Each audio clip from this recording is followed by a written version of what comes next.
The third woman was found on a Tuesday morning, just as the fruit vendors were setting up their stalls near the Place du Tertre. A street cleaner discovered her body tucked into a doorway on the Rue Norvins, arranged almost delicately, as if she had simply decided to rest there in her dark coat. But the bruises on her throat told a different story. Maigret stood at the edge of the crime scene, his pipe unlit in his mouth, watching the preliminary examination. The October air was sharp and damp. Around him, the usual morning crowd had gathered: shopkeepers, early tourists, residents in their robes, but their chatter was subdued, fearful. This was not the Montmartre they knew, the one that laughed too loud and drank too much and lived with a kind of defiant joy. This was a Montmartre that had learned to look over its shoulder, same as the others. "Chief Inspector," Lapointe said quietly at his elbow. The young inspector's face was drawn. He had been first on the scene for all 3 murders, and each one had aged him a little. Strangled with bare hands. No sexual assault. Purse untouched. Maigret nodded slowly. He had already noted these things. What interested him more was the careful positioning of the body. The way the woman's hair had been smoothed back from her face, her hands folded across her stomach. There was something almost tender about it, something that spoke of regret rather than rage. Her name? He asked. Marie Duchamp, 28 years old, worked as a seamstress on the Rue Lepic. She was walking home from visiting her sister. Another working woman, Maigret thought. Another woman who had simply been trying to live her life in this sprawling, indifferent city. He turned away from the body and surveyed the street. The buildings rose on either side, their shutters still closed against the morning light. Somewhere behind those shutters, people were waking to their coffee and bread, relieved that it hadn't been them, hadn't been their daughter or sister or wife. But the relief would be temporary. Fear was spreading through Montmartre like fog rolling up from the Seine. Women traveled in groups now, even in daylight. The cafés closed earlier. The police prefecture had assigned extra patrols, but Maigret knew they were mostly for show. This killer was too careful, too patient. He struck only when the moment was perfect, when his victim was alone and the streets were empty. Walking back to his car, Maigret passed a news kiosk where the morning papers were already screaming their headlines. Third woman found dead, police powerless. He didn't need to read the articles. They would all say the same thing, that the famous Chief Inspector Maigret, the man who understood criminals better than they understood themselves, had met his match. Perhaps they were right. 3 weeks had passed since the first murder, and Maigret had nothing. No witnesses, no physical evidence beyond the bruises. No pattern except that all 3 women had been young, working class, and alone. The killer was a ghost, a shadow that moved through Montmartre without leaving a trace. Back at the Quai des Orfèvres, Maigret sat at his desk and relit his pipe. Through his window, he could see the Seine flowing gray and sluggish. The morning briefing would begin soon, and he would have to face his men, see the expectation in their eyes gradually dim as he admitted he had no new leads. No new theories. He thought of Marie Duchamp, of how she had probably hurried through the dark streets, keys clutched between her fingers, heart racing at every footstep behind her. Had she sensed him before he struck? Had she tried to run? Or had he appeared so suddenly, so quietly, that she'd had no time even for fear? The phone on his desk rang. It was the prefecture. The prefect himself wanted to see him immediately. Maigret sighed and knocked out his pipe. The pressure was building. Soon, if he didn't find something, they would take him off the case, bring in someone younger, someone who still believed that crime could be solved with energy and determination, rather than patience and understanding. But Maigret had been doing this too long to believe in quick solutions. Murder, he had learned, was rarely about the moment of violence. It was about everything that came before: the accumulated disappointments, the small humiliations, the gradual erosion of whatever it was that kept most people from crossing that final line. To catch this killer, he would need to understand not just what he did, but why he did it. And for that, he would need patience. The city could give him time, or it could give him more bodies. The choice, unfortunately, was not his to make. The prefect's office was to warm, as always. Maigret sat in the leather chair across from the vast mahogany desk, feeling the radiator's heat press against him like an accusation. Outside the tall windows, Paris spread gray and endless under the October sky. 3 women, Maigret. The prefect didn't look up from the papers on his desk. He was a thin man who wore his authority like an uncomfortable suit. 3 women in 3 weeks. The minister called me this morning. The press is having a field day. Maigret said nothing. He had learned long ago that silence was often the best response to official anxiety. What do you have? The prefect asked finally, looking up. His eyes were tired behind his gold-rimmed glasses. A killer who knows Montmartre well, who chooses his victims carefully, who has tremendous physical strength but uses it with restraint. Maigret paused. And who feels something for his victims. Regret, perhaps, or guilt, feelings. The prefect's voice was sharp. The newspapers aren't interested in the killer's feelings, Maigret. They want an arrest. The newspapers want blood, Maigret replied quietly. Either the killer's or ours. I can't give them either. The prefect stood and walked to the window. Below, the city went about its business, the eternal flow of cars and pedestrians. The barges on the Seine, the tourists photographing everything and understanding nothing. I'm getting pressure from above, he said without turning. They want to bring in Amadou from the Special Brigade. He's younger, more dynamic. Maigret knew Amadou. A good detective, perhaps even a brilliant one, but one who saw crime as a puzzle to be solved rather than a human tragedy to be understood. He would flood Montmartre with undercover officers, set up elaborate surveillance networks, turn the investigation into a military operation, and the killer would simply wait, patient as winter, until the storm passed. Give me another week, Maigret said. The prefect turned. And if there's another murder, there will be another murder whether I'm on the case or not. This killer isn't going to stop because we change investigators. They looked at each other across the room. 2 old men who had seen too much of human cruelty to believe in easy answers. Finally, the prefect nodded. 1 week. But I want daily reports. And Maigret, he paused. Be careful. The press is turning you into a symbol of police incompetence. If this goes badly, it won't just be the case you lose. Walking back through the headquarters, Maigret felt the weight of eyes on him. His colleagues nodded respectfully, but he could sense their doubt.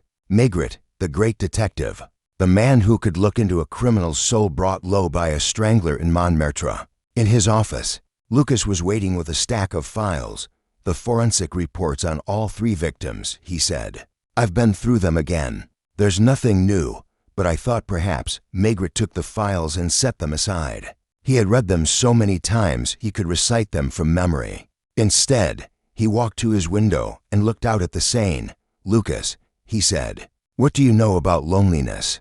His deputy looked surprised. Chief, these women, they were all killed late at night, walking alone.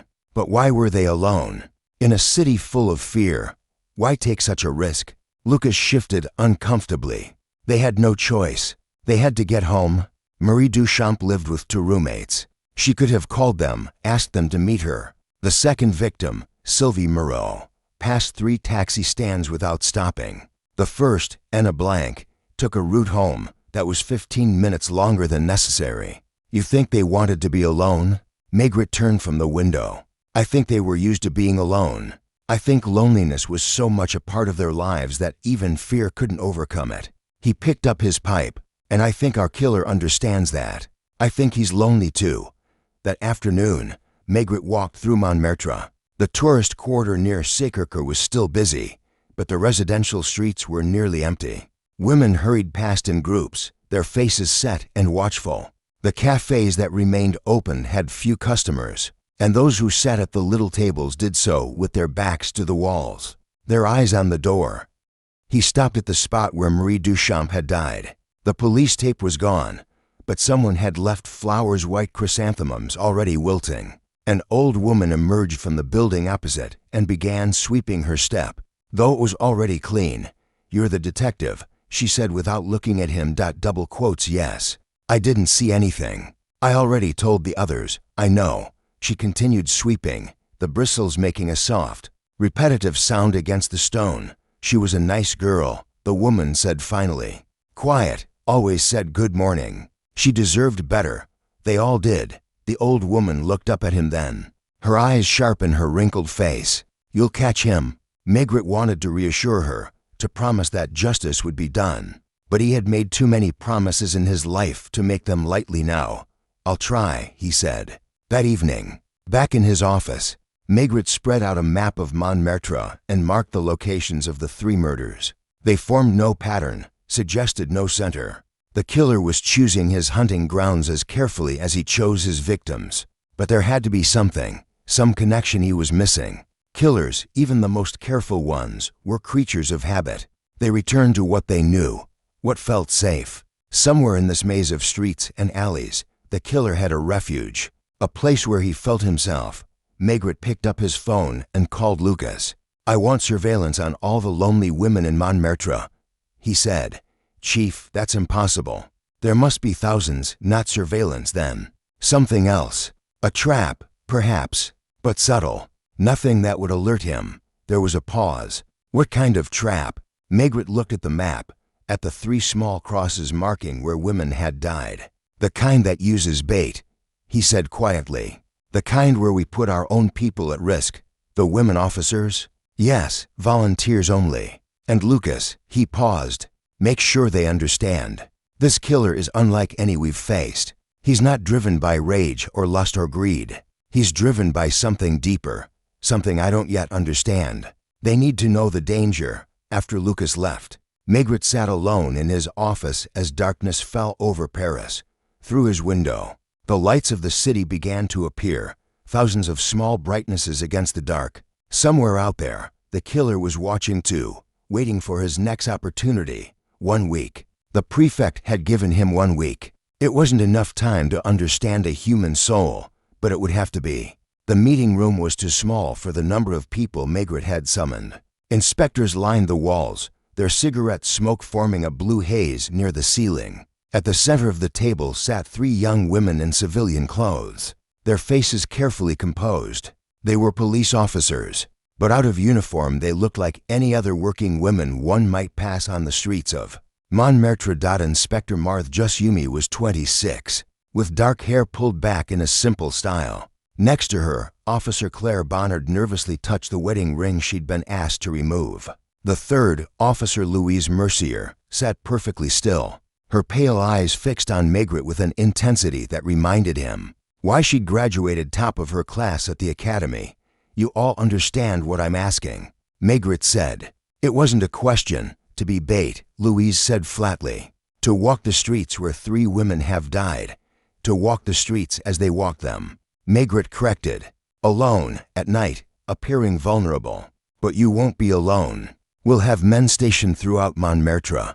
The moment he approaches, he'll have his hands on one of our throats." Maigret interrupted. "Those other women, they didn't have time to scream." Maigret nodded slowly. "Yes, there's no way to eliminate the danger. I won't pretend otherwise." The room was quiet except for the distant sound of traffic on the quay. Lucas shifted uncomfortably by the door. He had argued against this plan for hours, but Maigret had overruled him. Traditional methods had failed. It was time for something else. "Why do you think he'll strike again so soon?" Claire asked. "Couldn't he wait months? Years even?" "He could," Maigret admitted, "but I don't think he will. The intervals between killings have been consistent 1 week. He's not an opportunist. He's operating on some internal schedule, some pressure that builds until he has to release it." "You talk about him like he's sick," Louise said. "Aren't all killers sick, in their way?" Maigret lit his pipe. "But this one, there's something different. The care he takes with the bodies, the way he chooses his victims. He's not killing in rage or for pleasure. He's killing for something else, something I haven't identified yet. And you think one of us can identify it? In the seconds before he kills us?" Martha's voice was sharp with fear she was trying to hide. "No. I think you can survive long enough for us to catch him. And then, perhaps, I can understand him." The 3 women looked at each other. Some silent communication passed between them, the kind of wordless understanding that develops among people who face danger together. "We'll need to live in Montmartre," Louise said. "Have jobs, routines. He's too smart to attack a woman who suddenly appears on his streets." Maigret felt a flicker of respect for the young officer. She understood. "We've arranged apartments," Lucas said. "Cover jobs. You'll be seamstresses, shop girls, secretary. You'll establish patterns, the same route home each night, the same hours. You'll become part of the neighborhood. How long? Claire asked. As long as it takes. The prefect gave you a week, Marthe pointed out. Maigret's smile was tired. The prefect gave me a week to show progress. Your presence in Montmartre is progress. That afternoon, Maigret accompanied the three women to their new quarters.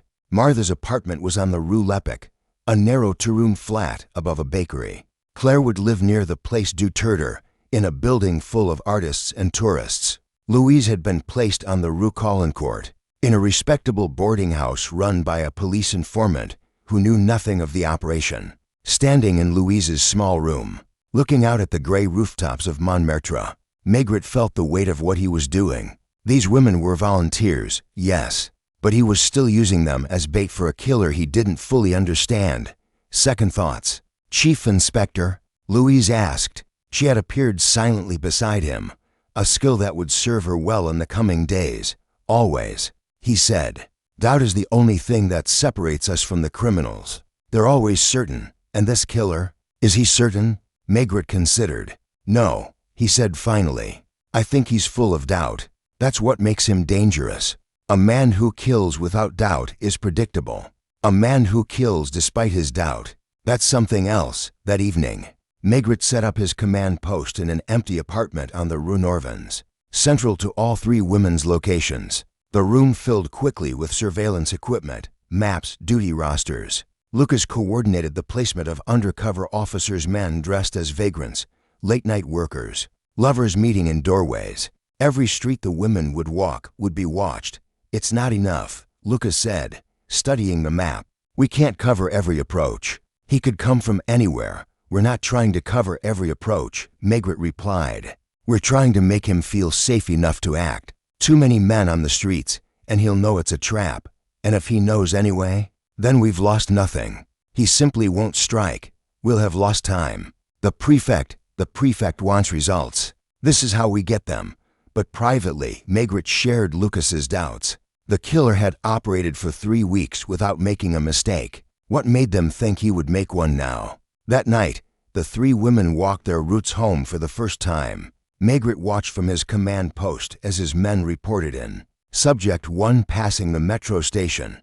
Subject to entering Rue Gabrielle. Subject 3 at the café on Caulaincourt. They all made it home safely. He's not stupid, Lucas said. He'll smell the trap, perhaps. Or perhaps he's not ready yet. Remember, he works on a schedule. For 3 nights, the women walked. They established their patterns, became familiar faces in the neighborhood. The baker's wife began saving day-old bread for Marthe. The café owner where Claire took her morning coffee learned her name. Louise joined a sewing circle that met in the evenings, giving her a reason to be out late. On the 4th night, it rained. The streets emptied early, and the surveillance became harder. Wet clothes, poor visibility, the constant sound of water drumming on rooftops and running in gutters. If the killer was going to strike, this would be the night. Maigret stood at the window of his command post, watching the water run down the glass. Somewhere out there, 3 brave women were walking through the rain, pretending to be vulnerable, pretending to be alone. And somewhere else, perhaps, a killer was watching them, deciding. All subjects have left their employment, came the first report. Maigret felt his body tense. This was the dangerous time, the hour between work and home when the streets were full enough to provide cover, but empty enough to isolate a victim, subject to taking usual route down Rue Gabrielle. Subject 1 at the fruit stand, making purchase. Subject 3 a pause. Subject 3 has deviated from route. She's heading toward the cemetery. Maigret grabbed the radio. Why? Unknown. Wait. She's following someone, a man. He's ahead of her about 30 meters. Description? Medium height, dark coat, umbrella. Can't see his face. Stay with her. All units, converge on Subject 3's position, but maintain distance. The minutes stretched. Maigret could hear his own heartbeat, the rain on the windows, Lucas's nervous breathing beside him. Then, Subject 3 has stopped. The man has entered the cemetery. She's following him in. Stop her, Maigret ordered. Too late. She's inside. We're moving to. A scream cut through the radio static. Not Louise's scream, a man's, high and terrified. "All units move in now." Maigret was already running, Lucas behind him, their feet slipping on the wet stairs. They burst onto the street where rain hit them like a cold slap.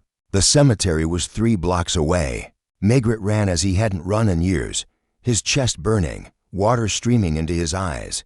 They found them just inside the cemetery gates. Louise was standing over a man who lay curled on the ground, her police whistle in her mouth, her hand on her service weapon, which she hadn't drawn. The man was sobbing, his umbrella broken beside him, his hands over his face. "It's not him," Louise said as Maigret approached. Her voice was steady, but her eyes were wild. "He grabbed me, but it's not him. He's just a drunk who thought." "Who wanted?" Maigret knelt beside the man. He reeked of cheap wine and fear. When he lowered his hands, his face was pathetic, weak chin, watery eyes. The kind of man who grabbed women in the dark because he couldn't approach them in the light. "Take him in," Maigret told the uniformed officers who had arrived. "Charge him with assault." As they hauled the man away, Maigret turned to Louise. "You followed him. Why?" She was shaking now, adrenaline leaving her system. He was walking like he was hunting, slow, deliberate, and he kept looking back at me. You thought you'd found him." "Yes." Maigret put his hand on her shoulder. "Go home, your real home. This operation is over for tonight." But as he walked back through the rain, Maigret knew the operation wasn't over. It had barely begun. The trap was set, but the real killer hadn't taken the bait. He was out there somewhere, watching perhaps, laughing at their crude attempts to catch him. Or perhaps not laughing. Perhaps he was lonely, as Maigret suspected. Perhaps he saw these women walking alone and recognized something of himself in their solitude. Perhaps that's what drove him to kill, not hatred, but a terrible, twisted empathy. The rain continued to fall, washing the streets clean, temporary and meaningless as all cleansing in this city of endless crime and endless sorrow. The 5th night was unseasonably warm, the kind of October evening that made Parisians remember summer and forget that winter was coming. The cafés had put their tables back on the sidewalks, and Montmartre hummed with a nervous energy, as if the quarter was trying to convince itself that everything was normal. Maigret walked the streets himself now, leaving the command post to Lucas. He needed to feel the neighborhood, to understand its rhythms. 3 times he passed his undercover officers without acknowledging them: the flower seller, who never seemed to sell any flowers; the vagrant who was to clean; the couple who embraced in doorways but never went anywhere. At 10 o'clock, he positioned himself outside a tabac on the Rue des Abbesses and lit his pipe. From here, he could see 2 of the 3 routes his officers would take. Louise would pass in 20 minutes, Claire 10 minutes after that. Marthe was too far away, but he had his best men watching her. The proprietor of the tabac, a thick-set man named Moreau, stood in his doorway smoking. Bad for business. "All this," he said to Maigret, though they'd never spoken before. Perhaps he recognized something official in Maigret's bearing, or perhaps he just needed to talk to someone. "People are scared," Maigret agreed. "Scared, yes, but also excited. You can feel it. They want something to happen. The waiting is killing them more than the killer is." It was a crude way of putting it, but Maigret understood. Fear could only sustain itself for so long before it curdled into something else: anger, recklessness, a desire for resolution at any cost. "My wife wants us to move," Moreau continued. "Says Montmartre is cursed. But where would we go? Everywhere in Paris has its ghosts." A young woman hurried past, her heels clicking rapidly on the pavement. Both men watched her disappear around the corner. "She shouldn't be out alone," Moreau said. "No. But what choice does she have? Life doesn't stop because there's a madman loose. The rent still needs paying. The family still needs feeding." Louise appeared at the end of the street, walking with the measured pace they'd rehearsed not to fast, which would suggest fear, but not to slow, which would seem unnatural. She carried a shopping bag in one hand, her purse in the other. To anyone watching, she was just another working woman heading home after a late shift. Maigret forced himself not to follow her with his eyes as she passed, but he listened to her footsteps fade, counted the seconds until he heard the soft whistle that meant she'd reached the next checkpoint. "Safely, your police," Moreau said suddenly. Maigret looked at him, the way you watch without watching. I had an uncle who was a flick. He had the same eyes. Moreau dropped his cigarette and crushed it under his heel. You think he'll strike again soon? Yes, how can you know? Because he's not finished. Whatever he's looking for, he hasn't found it yet.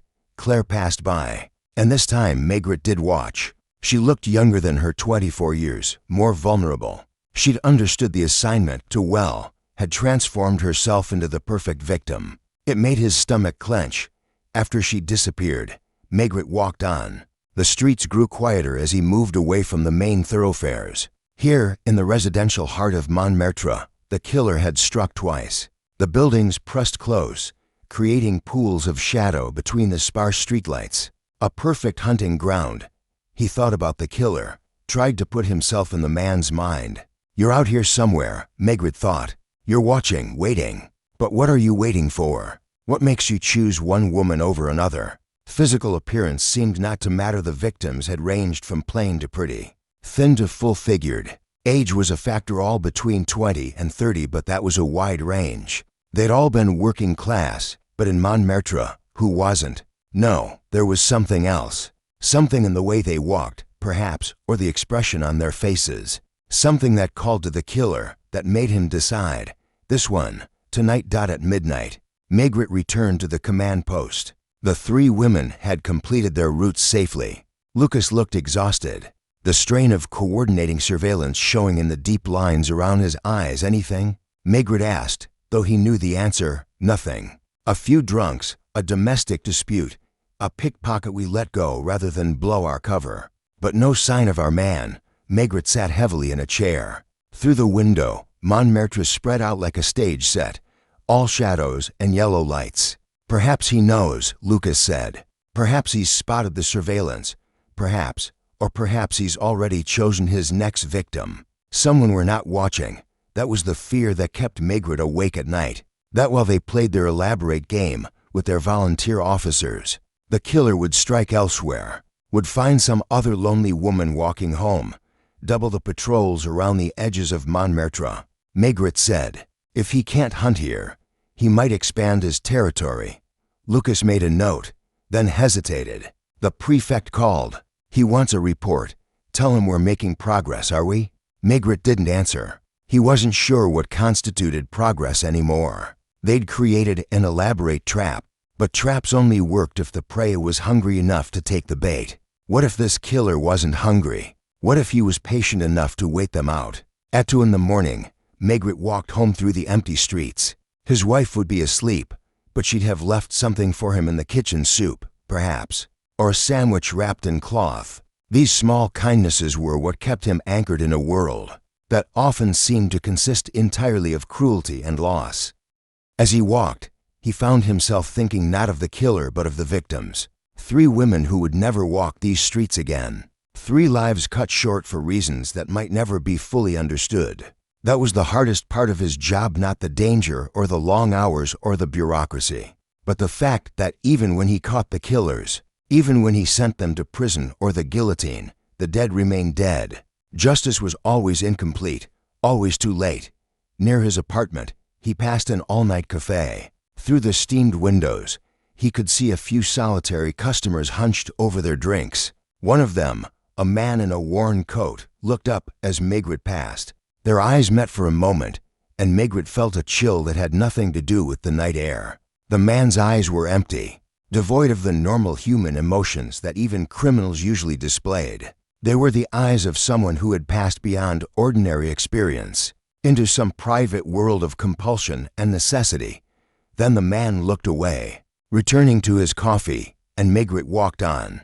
Should he go back? Have the man questioned. But on what grounds? For having empty eyes? Half of Paris had empty eyes at 2 in the morning. Still, Maigret memorized the man's face then. Perhaps 40, with the kind of forgettable features that would blend into any crowd. He would have Lucas check if any of their surveillance teams had seen him near the murder sites. At home, Maigret found his wife awake, sitting in the kitchen with a cup of tea. I couldn't sleep, she said. I keep thinking about those girls. He sat beside her, suddenly exhausted. So will you catch him? I don't know. She reached over and took his hand. Her fingers were warm from the teacup. "You always say that. And you always catch them." "Not always, often enough." They sat in comfortable silence. Two old people who had learned that sometimes presence was more important than words. Outside, Paris slept, or pretended to sleep. But Maigret knew that somewhere in the darkness, the killer was awake, thinking his terrible thoughts, planning his next move. Tomorrow night, the three women would walk again. And the night after that, and the night after that, until something broke either the killer's patience or Maigret's trap. He squeezed his wife's hand and stood. "I'm going to bed. I'll be up soon." But he knew she wouldn't be. She would sit in the kitchen until dawn, keeping her own vigil, as if her wakefulness could somehow protect those young women walking through the dangerous dark. Saturday night brought fog to Montmartre, thick and yellow under the streetlights. It rolled up from the Seine like a living thing, swallowing buildings and muffling sounds. By 10 o'clock, visibility was down to 20 meters. "Pull them out," Lucas urged. "We can't protect them in this." Maigret stood at the window of the command post, watching the fog swirl. "No, this is what he's been waiting for. Can't you feel it?" Lucas couldn't, but Maigret could. There was something in the air beyond the fog, an electric tension like the moment before lightning strikes. 7 nights they'd been running the operation. 7 nights of nothing. But tonight was different. "All units report," Maigret said into the radio. The responses came back crackling with static. The fog was interfering with the signals. Half the surveillance positions reported limited or no visibility. Subject 1 departing employment. That was Marthe, leaving the late shift at a restaurant on the Rue Lepic.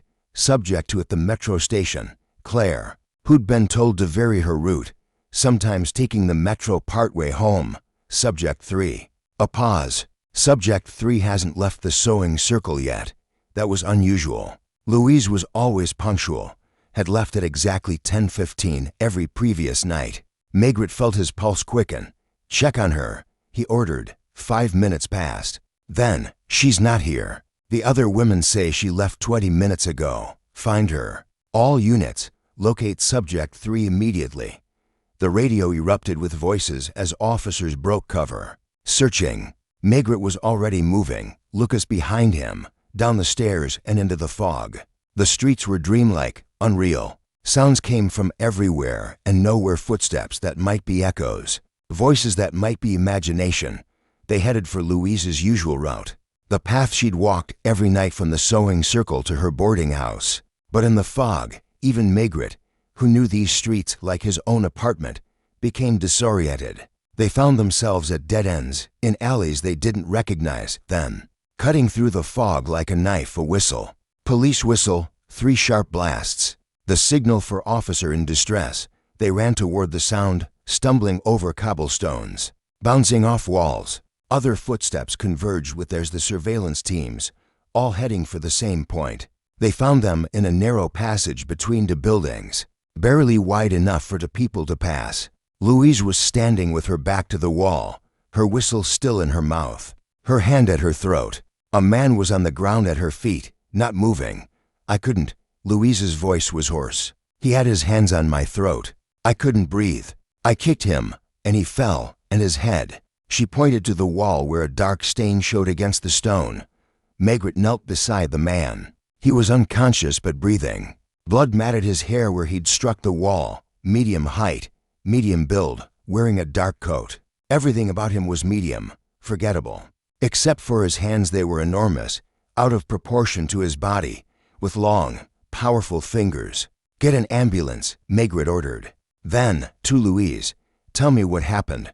She was shaking now, the adrenaline leaving her system. "I varied my route like you said. Took a different street. I thought I was being clever, but he was waiting in this passage. Like he knew I would come this way." "Did he say anything?" "No, he just appeared, out of the fog. His hands were on my throat before I could scream. But I remembered the training. I kicked him in the knee, and when he loosened his grip, I kicked him again, harder. He fell backward and hit his head." Maigret studied the unconscious man's face. Ordinary features, the kind you'd pass 100 times without noticing. He looked to be about 40, clean-shaven, with thinning brown hair. His clothes were neat, but not expensive, a clerk's clothes or a shopkeeper's. The ambulance arrived, and the medics carefully loaded the man onto a stretcher. He was starting to come around, moaning softly. "Take him to the prison infirmary," Maigret said. "I want officers with him at all times. When he's conscious, no one talks to him but me." As they carried the man away, Maigret turned to Louise. "You did well. I was lucky. If I hadn't kicked him just right. Luck is part of police work. Go home, your real home. You're done here." She nodded and left with 2 officers as escort. Maigret remained in the passage with Lucas, studying the scene. The fog was beginning to lift, and details became visible. A drop tapped the man's, presumably. A piece of paper that had fallen from his pocket. Maigret picked up the paper. It was a ticket stub from a cinema on the Boulevard de Clichy, dated 3 days ago. The film had been a romance, the kind that lonely people went to see by themselves. "Chief," Lucas said. He was examining the wall where they'd found Louise. "Look at this. There were scratches in the stone, old ones, as if someone had stood here before, pressing against the wall, digging their fingers into the mortar. This wasn't a random location. The killer had used this passage before, maybe many times, waiting for the right victim to pass. He knew she would come this way," Lucas said, "or he hoped she would. He's been watching her, learning her patterns, waiting for her to vary them in just the right way." Maigret lit his pipe. "He's patient, our killer. More patient than we gave him credit for." Back at headquarters, Maigret called the prefect. "We have him," he said simply. "You're certain?" "A woman was attacked. She fought him off. But yes, I believe it's our man." "Good. Very good. The minister will be pleased." The prefect paused. "I want a full confession, Maigret. No ambiguity, no doubt. The city needs to know it's safe again." Maigret hung up without responding. The city would never be safe. There would always be another killer, another threat. But for now, at least, this particular shadow had been lifted from Montmartre. He went to the infirmary. The man was conscious, sitting up in bed with his head bandaged. The 2 guards stood at attention when Maigret entered. "Leave us," he said. They hesitated. "He's handcuffed to the bed. He's not going anywhere." When they were alone, Maigret pulled a chair close to the bed and sat down. The man watched him with those enormous hands folded in his lap, the handcuff chain clinking softly. "What's your name?" Maigret asked. The man's voice was soft, cultured. "Paul Mercier." "Profession?" "I'm a bookkeeper for a textile firm on the Rue du Faubourg Saint-Antoine." "Married?" "No." "Ever been married?" "No." They looked at each other in the harsh light of the infirmary. Mercier didn't look like a killer. But then, in Maigret's experience, killers rarely did. They looked like bookkeepers and shopkeepers and insurance clerks. They looked like anyone and everyone. "Why did you attack that woman tonight?" Maigret asked. Mercier's hands twitched. "I don't know what you mean. There was a misunderstanding. I was walking home, and this woman suddenly attacked me." "Stop." Maigret's voice was gentle. "We both know that's not what happened. You were waiting in that passage. You've been waiting there for days, maybe weeks. You knew she would come eventually." Mercier's face crumpled slightly, but he said nothing. "The other women," Maigret continued. "Marie Duchamp, Sylvie Moreau, Anna Blanc. You killed them. I don't know those names." "Yes, you do. You knew their names before you killed them. You'd been watching them, learning about them. They weren't random victims. You chose them." Mercier looked away, toward the barred window. Outside, dawn was beginning to break over Paris. "I want a lawyer," he said. "Of course. But the lawyer won't change what happened. Those women are still dead. And you still killed them. You have no proof." Maigret leaned back in his chair. "I have you attacking a police officer. That alone is worth 5 years.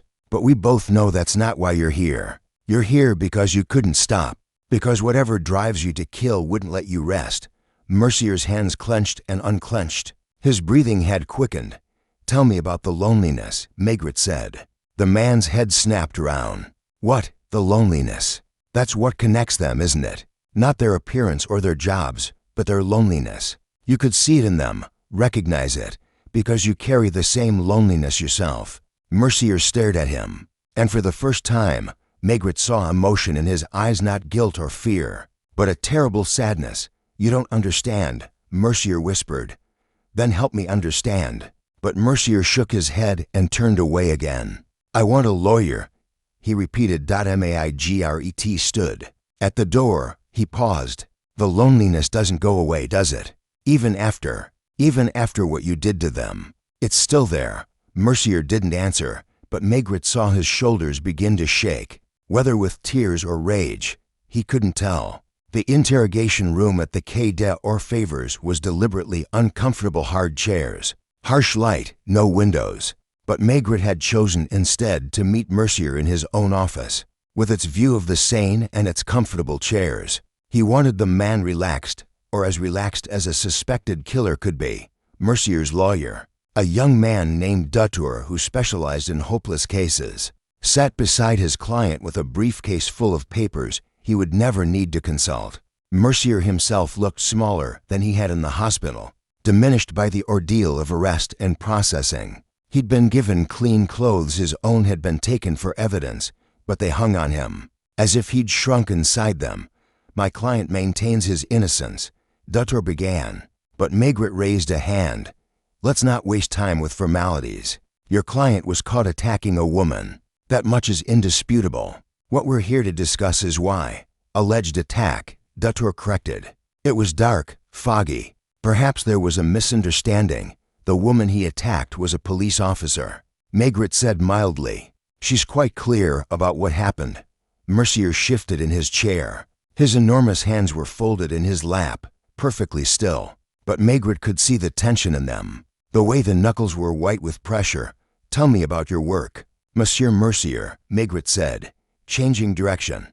Dutour looked confused, but Mercier answered, I keep books for Textile Lyonnais. I've been there 12 years. Do you enjoy it? It's work, and after work, what do you do? Mercier shrugged. I go home, alone. Yes, no family, no friends.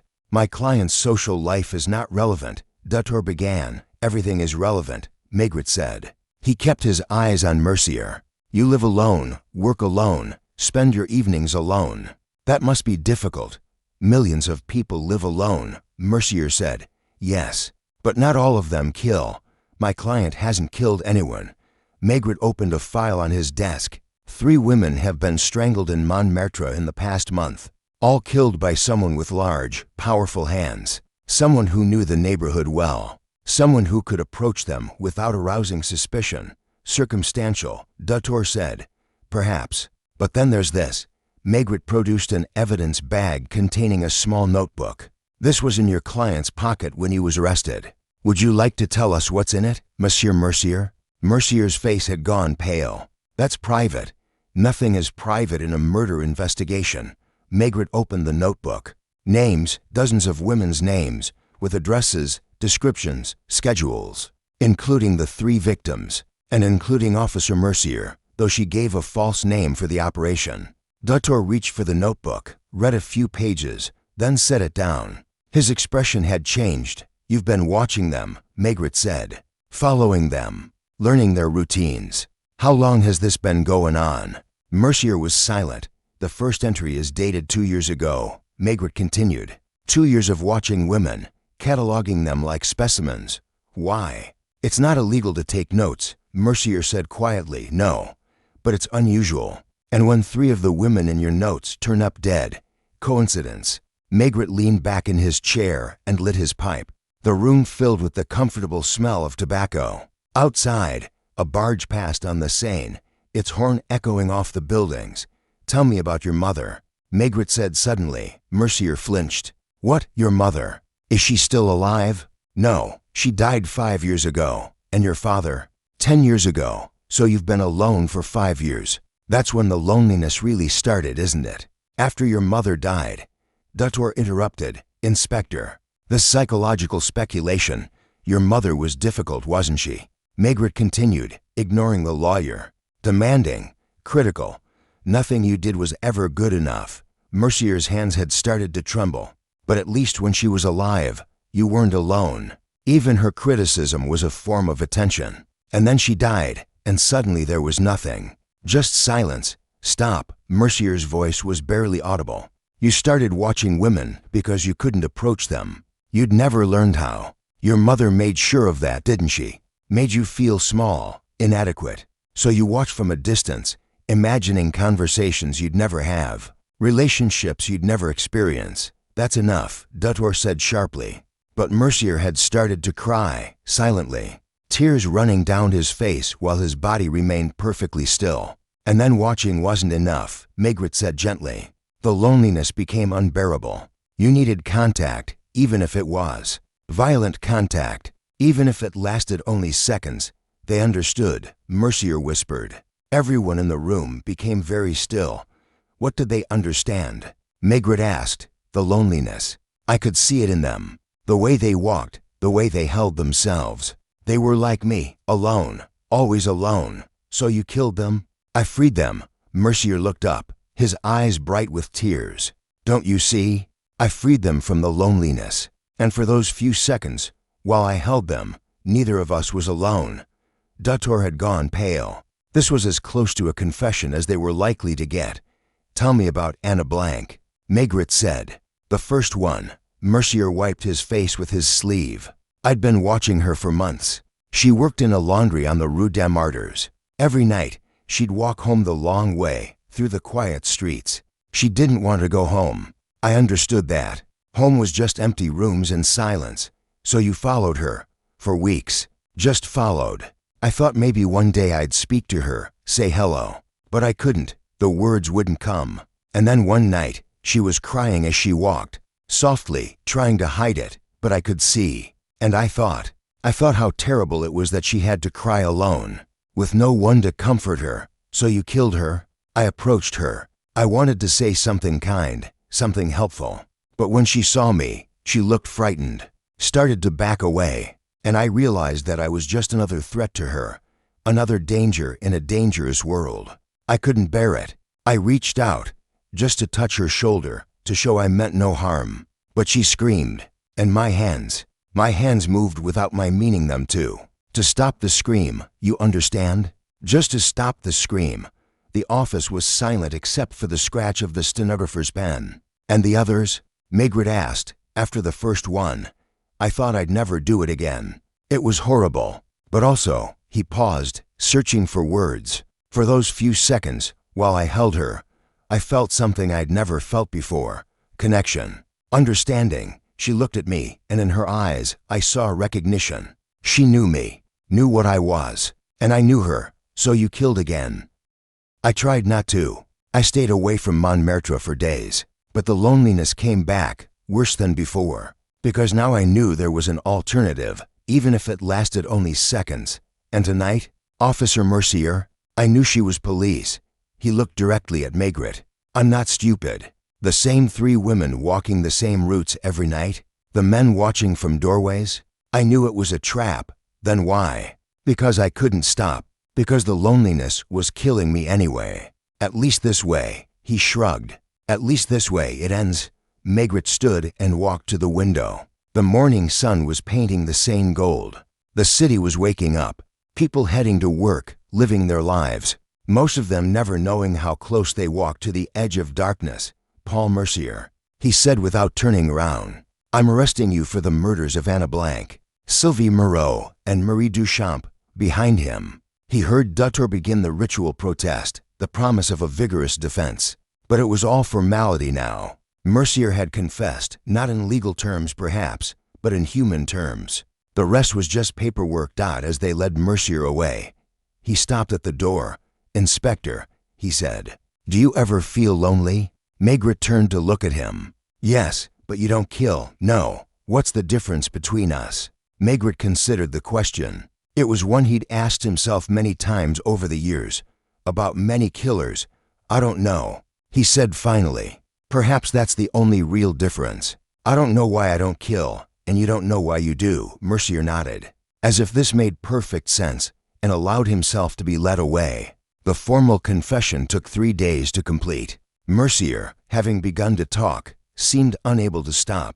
He filled the hours with details, memories, justifications, and long philosophical discussions about the nature of loneliness. Maigret sat through it all, patient as always, understanding that this was part of the process not just for the legal system, but for Mercier himself. The man needed to explain, to make someone understand what had driven him to kill. They sat in the same interrogation room each day, Mercier in his prison clothes now, the lawyer Dutour increasingly silent as his client buried himself deeper with each word. The stenographer filled notebook after notebook with Mercier's monologue. "You want to understand the moment," Mercier said on the second day. "The exact moment when I became a killer. But there was no single moment. It was 1,000 small moments accumulated over years. Every time someone looked through me as if I wasn't there. Every evening I ate dinner alone. Every Sunday I walked through the parks and saw families, couples, friends, and knew I would never have that. Plenty of people are lonely," Maigret pointed out. "They don't kill, no. Don't they kill themselves slowly with drink, with despair? I see them everywhere, the walking dead. At least I acted. At least I did something with my loneliness. You passed it on to others. The families of those women," Mercier's face darkened. "I didn't think about them. You didn't want to think about them. Perhaps, on the third day." Mercier described each murder in detail. The prosecutors needed this for their case, but Maigret found it almost unbearable. Not the violence he'd seen worse in his career, but the terrible intimacy of it. The way Mercier described holding each woman as she died, looking into her eyes, searching for something he could never quite define, and a blank fought. He said, "Not much she was small, but she fought. Her hands pushed at my face, pulled at my fingers. But at the end, she stopped fighting. She just looked at me. And in that look, I saw acceptance, understanding, as if she was saying, 'Yes, this is how it was always going to end. That's what you wanted to see,'" Maigret said. "Perhaps. But I saw it nonetheless. And Sylvie Moreau? She didn't fight at all. I think she was too surprised. One moment she was walking home, thinking about her day, and the next my hands were on her throat. She made a small sound, like a question, as if she was asking, 'Why?' And I wanted to answer her, to explain, but there was no time. Marie Duchamp." Mercier was quiet for a long moment. "She was different. When I grabbed her, she said something. Just one word. Please, not please don't, or please stop. Just please. As if she was asking me to make a choice. And for a second, I almost let go. I almost walked away. But then I thought about going back to my empty room, to the silence, and I couldn't. I held her tighter instead. You arranged their bodies afterward. Why, they looked so undignified, crumpled, twisted. That wasn't right. They deserved better. So I straightened them, made them comfortable, closed their eyes. I wanted whoever found them to know they were people, not just victims. Did you ever think about turning yourself in? Every day. After Anna, I walked to this very building, stood outside for an hour, but I couldn't make myself go in. What would I say?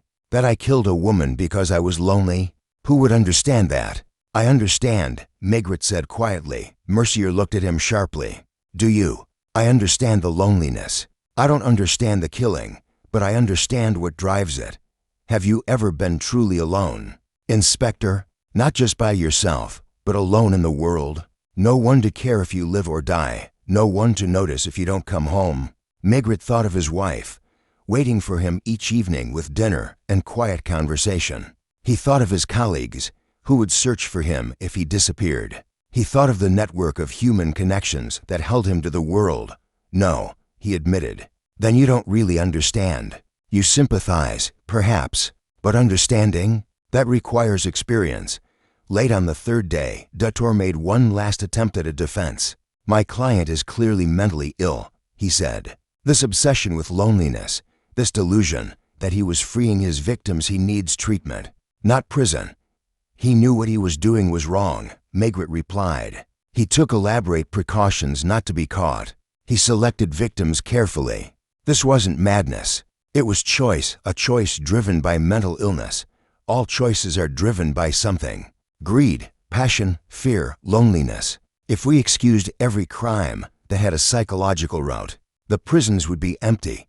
Dutour had no response to that. As they prepared to transfer Mercier to the Santa prison to await trial, he asked to speak to Maigret one last time. "I want to apologize," he said. "To me? To the families. But I can't face them. So I'm apologizing to you, as their representative. Tell them their daughters, sisters, they weren't random. They were seen. They were recognized. In their last moments. They were not alone. That's not the comfort you think it is. No. But it's all I have to offer.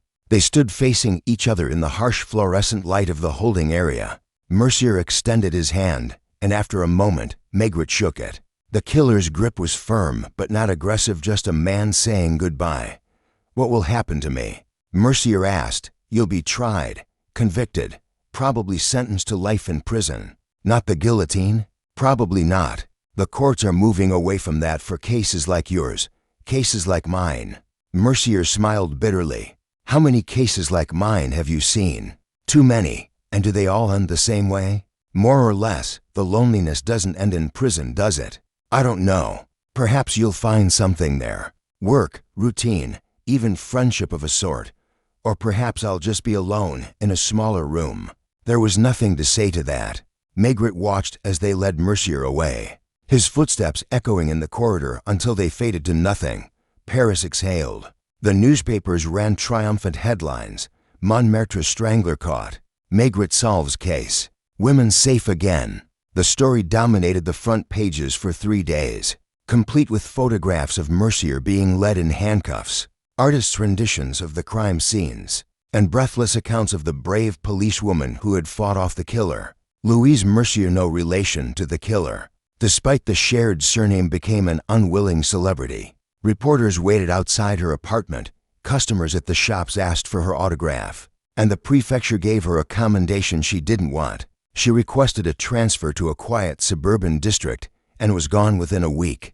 Montmartre began to return to normal, or what passed for normal in that always slightly fevered quarter. The cafés stayed open late again. Women walked alone, though perhaps a bit more quickly than before. The tourist trade, which had suffered during the killings, picked up. Street artists returned to the Place du Tertre, and the cabarets of Pigalle resumed their nightly shows. Maigret walked through the quarter a week after Mercier's arrest. It was evening, the blue hour when Paris looked its most beautiful and its most melancholy. He stopped at the 3 murder sites, now unmarked except in his memory. Life had flowed back over these spots like water over stones, leaving no trace of the violence that had occurred there. At a café on the Rue Lepic, he encountered Moreau, the tobacco owner he'd spoken with during the investigation. "Inspector, let me buy you a drink." Hero of the hour. Maigret accepted a cognac but declined the title. They sat at a small table, watching the evening crowd pass. "I saw him once, you know," Moreau said. "The killer. He bought cigarettes from me maybe a month ago. Polite man, quiet. Tipped well. Many killers are polite. That's what frightens me." "How can you tell? How can you know who's dangerous?" "You can't," Moreau shuddered. "And they say he did it because he was lonely. That's what the papers say, among other reasons. But loneliness. Half of Paris is lonely. Am I going to start killing people?" "No. How can you be sure?" Maigret sipped his cognac. "Because you're asking the question. The dangerous ones never question themselves until it's too late." At headquarters, the case was being wrapped up.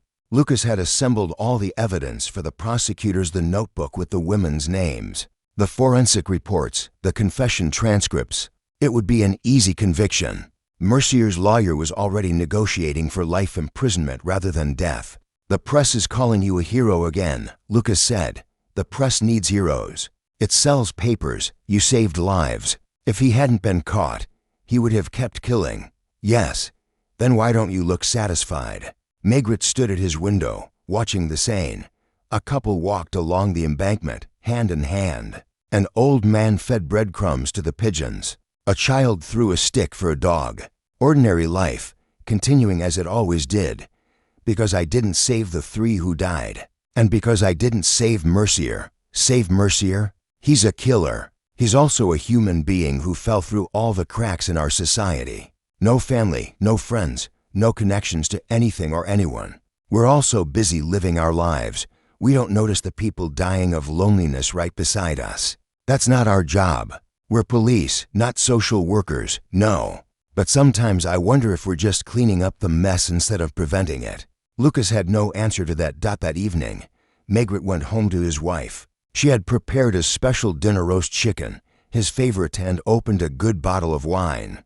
"To celebrate," she said, There's nothing to celebrate. 3 women are dead, but no more will die. At least not from this killer.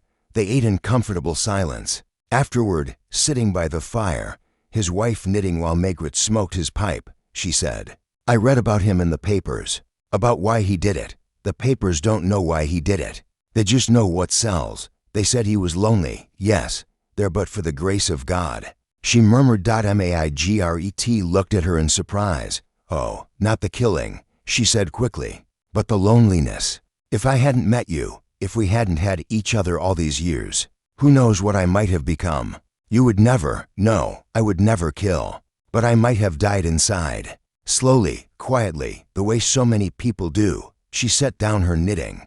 We're lucky, Jules, we found each other. Not everyone does. Later, unable to sleep, Maigret stood at their bedroom window looking out at the city. Somewhere in the Santa prison, Paul Mercier was lying in his cell, alone as always.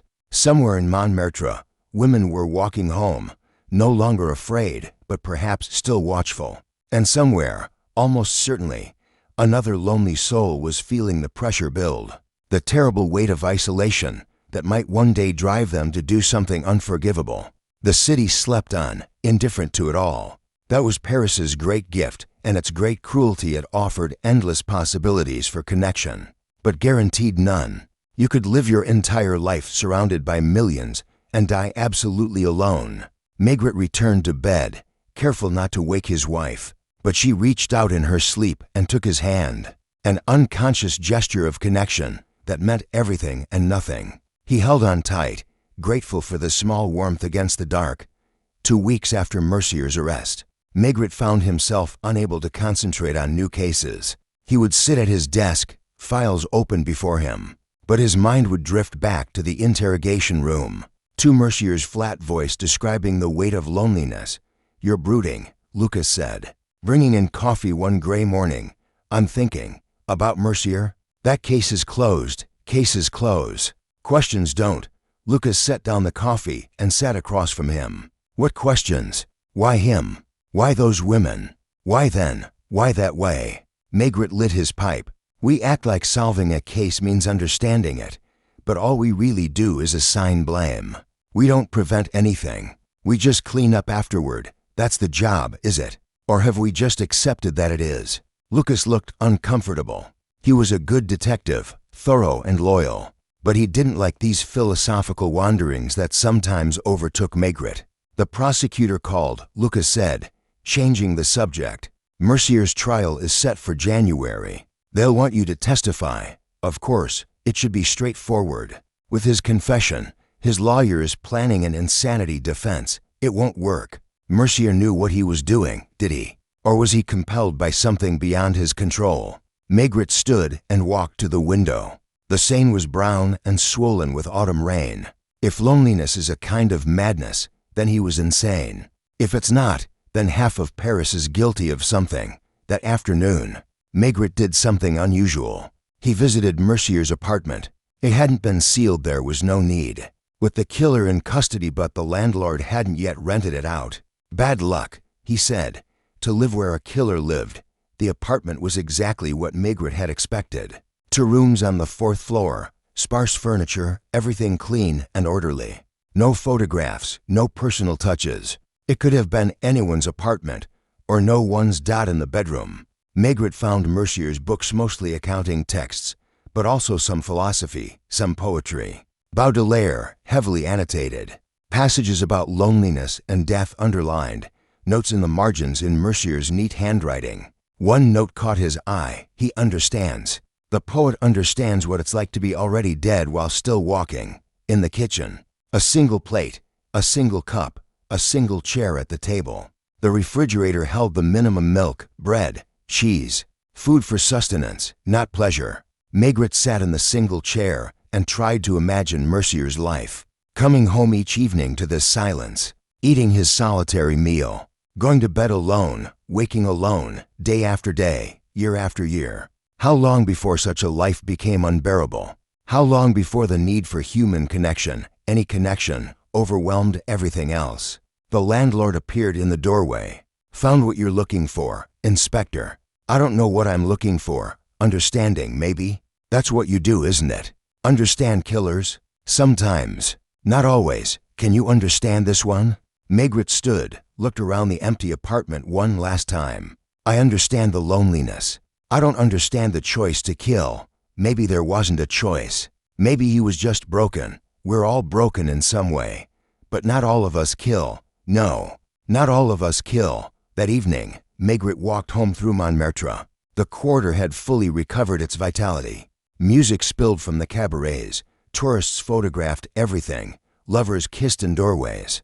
The fear that had gripped these streets was gone, replaced by the usual Montmartre mixture of joy and melancholy. He passed the spot where Louise had fought off Mercier. No sign remained of the struggle. Life had flowed on, as it always did. In a year, even the memory would fade. The victims would become statistics. Mercier would become a case number, and the whole episode would be reduced to a file in the archives. But for now, Maigret remembered. He remembered Anna Blanc, who took the long way home because she dreaded her empty room. He remembered Sylvie Moreau, who died asking why. He remembered Marie Duchamp, whose last word was please. And he remembered Paul Mercier, the lonely bookkeeper who killed for a few seconds of connection. At home, his wife had dinner waiting. They ate quietly, comfortable in their silence. After dinner, she asked, "Are you still thinking about that case?" "Yes. Will you ever stop?" "I don't know." She reached across the table and took his hand. "You can't save everyone, Jules. I know. You can't understand everyone either. But I have to try. Otherwise, what's the point of what we do?" She squeezed his hand gently. "The point is to stop them. To protect the innocent. That's enough, Jules. It has to be." But was it enough? Later that night, unable to sleep, Maigret sat in his study, surrounded by the files of old cases. Each one represented a killer caught, a mystery solved, but also questions unanswered, motivations half understood, human tragedies that defied simple explanation. He pulled out a bottle of cognac, poured himself a small measure, and sat back in his chair. Through the window, Paris glowed with its million lights. Somewhere out there, in apartments like Mercier's, lonely people sat in their single chairs at their single tables, eating their solitary meals. Most of them would never kill. They would simply endure, day after day, until loneliness became such a part of them that they couldn't imagine life any other way. But a few, a very few, would break. Something would snap inside them, some final restraint would give way, and they would do something irreversible. And then Maigret, or someone like him, would be called to clean up the mess, to assign blame, to restore the illusion of order. He thought about visiting Mercier in prison. The man had asked for him twice, according to the guards, but Maigret hadn't gone. What would be the point? What could they say to each other that hadn't already been said? Still, the request nagged at him. Perhaps Mercier had something more to confess, or perhaps he was simply lonely and wanted to talk to the one person who had shown him some understanding. The next morning, Maigret drove to the Santa prison. The massive walls rose gray and forbidding against the autumn sky. Inside, the smell of disinfectant and despair was overwhelming. He was led through multiple security checkpoints to the visiting room where Mercier waited.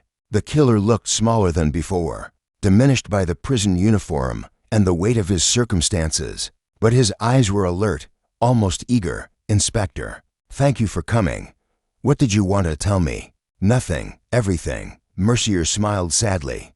"I wanted to ask you something." "What? Do you dream about them? The victims?" Maigret was surprised by the question. "Sometimes, I do too. Every night. But in my dreams, they're not dead. They're sitting with me, talking. We're having the conversations we never could in life." He paused. "Is that strange?" "I don't know what's strange anymore. In my dreams, Anna tells me about her childhood in Brittany. Sylvie describes the novels she loved.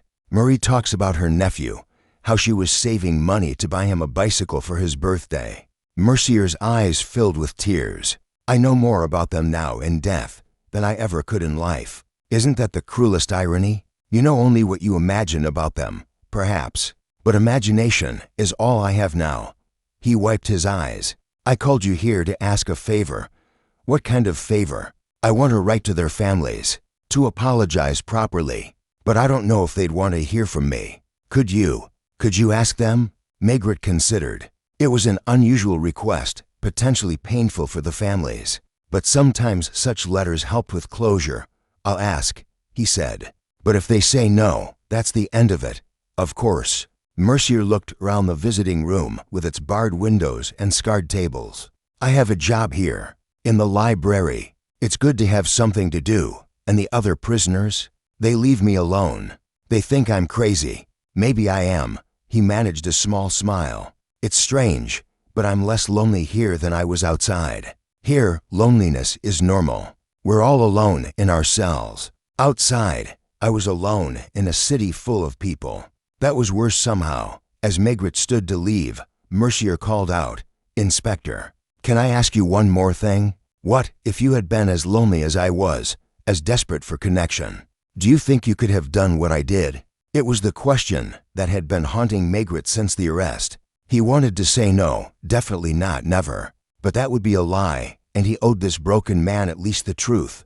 "I don't know," he said. Mercier nodded, as if this was the answer he'd expected. "That's honest, at least. Most people would say no without thinking. Most people have never been that alone. No, lucky them." Walking back through the prison corridors, past cells full of men who had crossed the line for their own desperate reasons, Maigret felt the weight of his profession more heavily than ever. He had been doing this for 30 years, and still the essential mystery remained. What made one person kill while another, in similar circumstances, did not? Outside the prison, he met Dutour, Mercier's lawyer, who was arriving for his own visit. "How is he?" the lawyer asked, calmer, accepting his situation. "I'm still going to plead diminished responsibility. The loneliness, the isolation, it affected his judgment. Perhaps it did. But he still made choices, did he? Or was he driven by forces beyond his control?" Dutour adjusted his briefcase. "That's the question the jury will have to answer." "No," Maigret said. "The jury will decide if he's guilty in the legal sense. The question of moral responsibility, of free will versus compulsion, that's beyond what any court can determine." That afternoon, Maigret visited the families of the victims. It was not required of him, but he felt he owed them this much. Anna Blanc's parents lived in a small apartment in Belleville. They had aged years in the months since their daughter's death. They listened quietly as Maigret explained Mercier's request to write to them. "No," the father said immediately. "We don't want to hear from him. I understand, do you?" The mother's voice was bitter. "Our daughter is dead because she walked home alone. Because some man decided his loneliness was more important than her life. What could he possibly say that would matter?" Sylvie Moreau's sister had a different response. "Yes," she said. "Let him write. I want to understand why. I need to understand." Marie Duchamp's parents were divided. The mother wanted to hear from Mercier. The father did not. In the end, they agreed to receive the letter but not respond. Maigret conveyed these decisions to the prison. Mercier accepted them without complaint. "It's more than I deserve," he said. As the weeks passed and the trial approached, Montmartre continued its eternal dance of light and shadow. The tourists came and went. The artists painted their portraits. The cabarets sang their songs. The murders became part of the quarter's dark folklore. Another story to tell on ghost tours. Another reason for women to walk a little faster at night. But for Maigret, the case never really ended. It joined the collection of unsolved mysteries that every detective carries. Not unsolved in the legal sense, but in the human sense. The why behind the what, the choice behind the act, the moment when a person steps over the invisible line that separates the law-abiding from the criminal. He would testify at the trial. Mercier would be convicted, sentenced to life. The newspapers would proclaim justice done. And somewhere in Paris, another lonely soul would feel the pressure building, the terrible weight of isolation, and perhaps, would make a different choice, or perhaps not. That was the uncertainty that Maigret lived with, had always lived with. The knowledge that he could catch killers, but not prevent killing. Solve crimes, but not eliminate crime. Understand something of human nature, but never enough. It was, he supposed, his own form of loneliness, the isolation of those who see too clearly into the dark corners of the human heart. But unlike Mercier, he had found ways to bear it. His work, his wife, his pipe, and his quiet evenings. The small routines that held him to the world. As winter approached, and the days grew shorter. Maigret would sometimes think of Mercier in his cell, perhaps writing his letters of apology, perhaps simply sitting with his unbearable memories. And he would think of the 3 women who died because they walked alone on dark streets, whose last moments were spent in the grip of incomprehensible violence.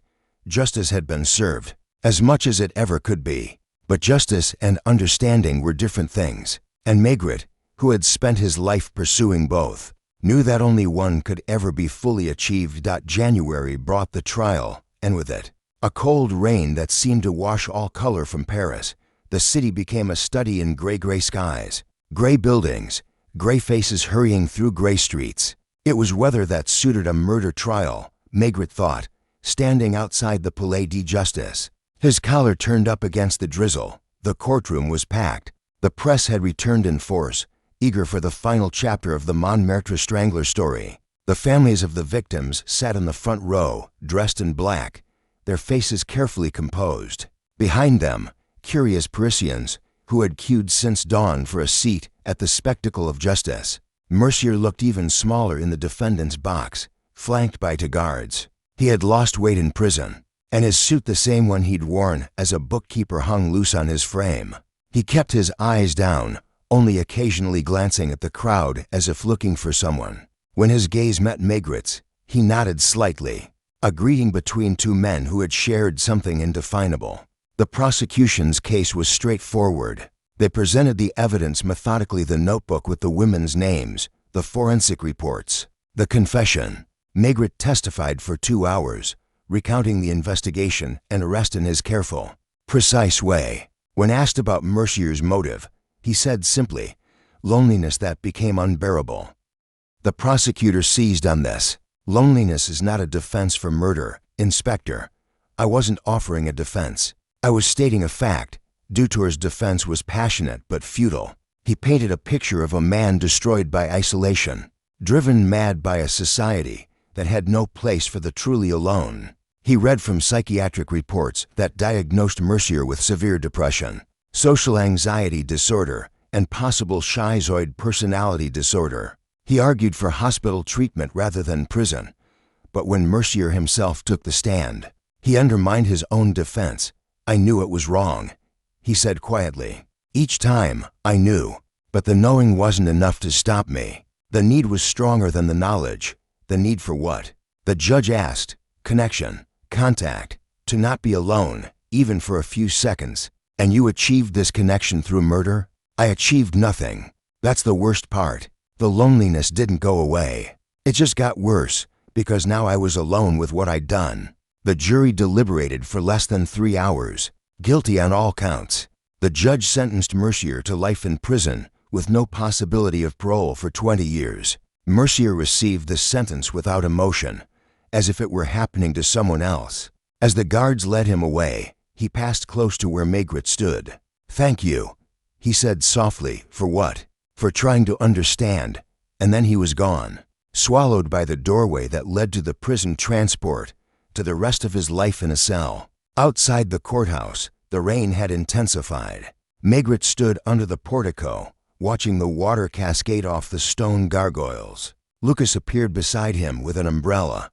"Back to headquarters?" In a moment, the families emerged, huddled under black umbrellas. Anna Blank's mother saw Maigret and approached. "Is it over?" she asked. "The legal part, yes, but not the rest. Not the grief, no, that takes longer." She looked at him with eyes that had cried themselves dry. He said he was lonely, as if that explained everything. It explained something. Not everything. Not enough. My Anna was lonely too, sometimes. But she didn't kill anyone. No, she didn't. The woman pulled her coat tighter.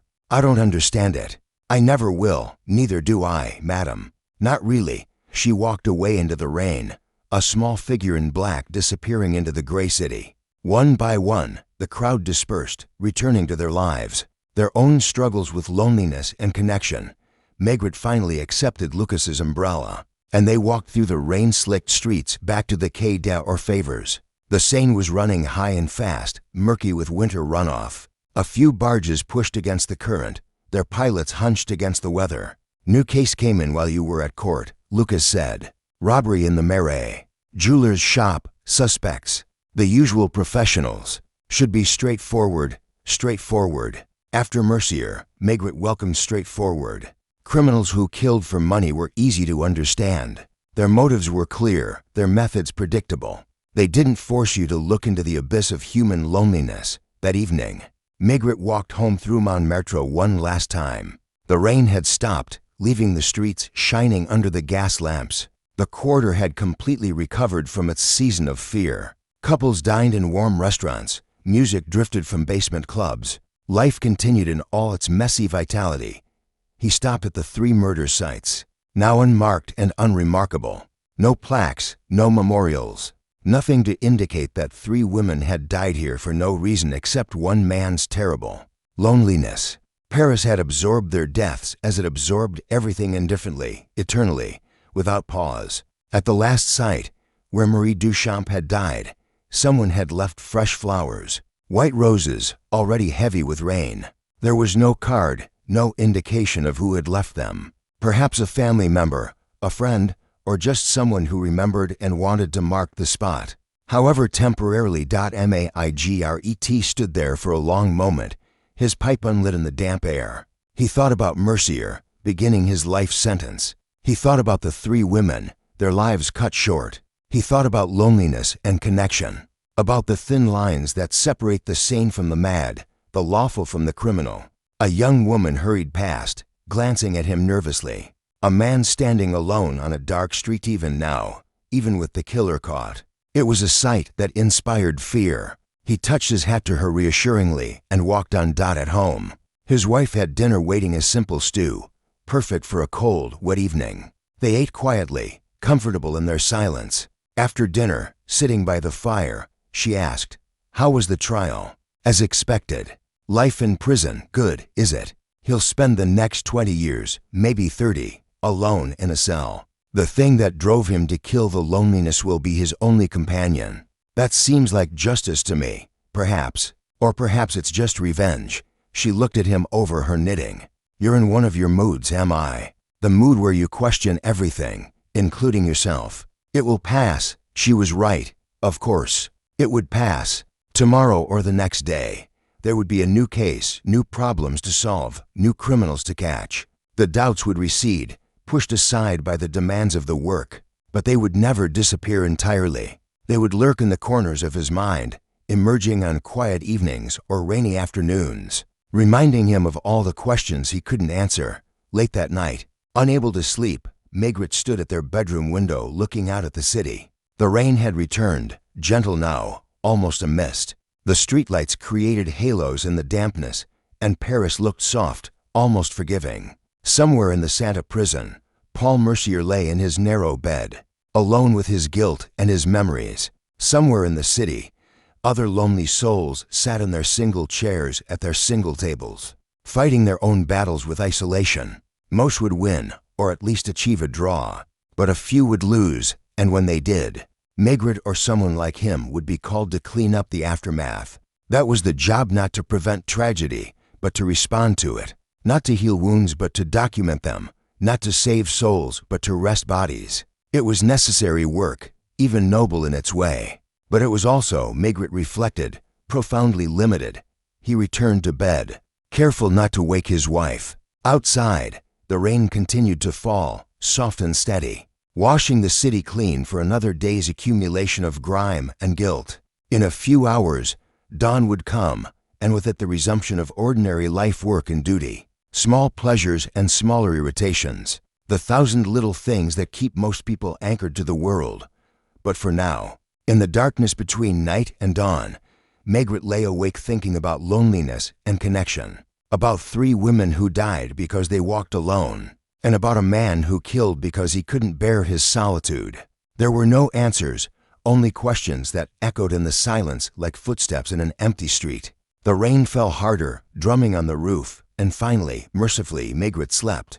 In his dreams, the streets of Montmartre were full of people walking alone, each in their own bubble of isolation, unable to see or touch each other despite their proximity. He walked among them, trying to bring them together, to make connections, but his hands passed through them like smoke.